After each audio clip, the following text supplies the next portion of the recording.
সিলেটে বন্যা পরিস্থিতি ভয়াবহ হয়ে উঠেছে। নগরীর বেশিরভাগ এলাকার বাসাবাড়িতে ঢুকে পড়েছে পানি। চরম দুর্ভোগে রয়েছে বন্যা কবলিত মানুষেরা। বাড়িতে খাবার কিংবা বিশুদ্ধ পানির অভাব দেখা দিয়েছে। এদিকে পানি উন্নয়ন বোর্ডের তথ্য অনুযায়ী গতকাল সারা দিন সিলেটে মাত্র 60 মিলিমিটার বৃষ্টিপাত রেকর্ড করা হলেও সুরমা, কুশিয়ারা, সারি, লোভা ও ধলাই নদীতে পাহাড়ি ঢলে পানি বৃদ্ধি পেয়েছে। এছাড়া জেলা প্রশাসন জানিয়েছে আগামী 23 মে পর্যন্ত বৃষ্টিপাত হবে, যার কারণে সিলেটের বন্যা পরিস্থিতি আরও খারাপের দিকে যাবে। এদিকে ঘরের মধ্যে পানি ঢুকে পড়ায় ক্ষতির পরিমাণ বেড়েই চলছে। জেলার 13টি উপজেলার মধ্যে সবকটিতেই বন্যার পানি প্রবেশ করতে শুরু করেছে।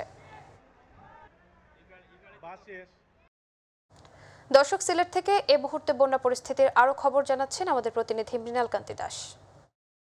ধন্যবাদ আপনাকে। আপনি যেমনটি বলছিলেন, টানা বৃষ্টি এবং পাহাড়ি ঢলে কিন্তু সিলেটে যে বন্যার সৃষ্টি হয়েছে, যত সময় যাচ্ছে তার কিন্তু অবনতি হচ্ছে। আমরা রয়েছি সিলেট নগরীর এতিম স্কুল রোডে। আমরা যদি আপনাদেরকে এখানে দেখানোর চেষ্টা করি এবং আপনার মাধ্যমে যদি দর্শকদের জানাতে চাই যে প্রতিনিয়তই কিন্তু পানি বৃদ্ধি পাচ্ছে। পানির কারণে কিন্তু শহরের বিভিন্ন এলাকায় পানি প্রবেশ করেছে। পানি কিন্তু বাসাবাড়ি, ব্যবসা প্রতিষ্ঠান বিভিন্ন জায়গায় প্রবেশ করায় মানুষজন চরম দুর্ভোগে পড়েছেন।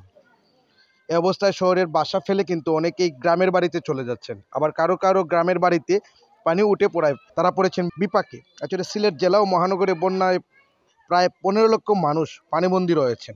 নগরীর বন্যা কবলিত মানুষের জন্য 16টি আশ্রয়কেন্দ্র সিলেট সিটি কর্পোরেশন খুলেছে। এছাড়াও সিলেট জেলা প্রশাসনের পক্ষ থেকেও কিন্তু 199টি আশ্রয়কেন্দ্র খোলা হয়েছে।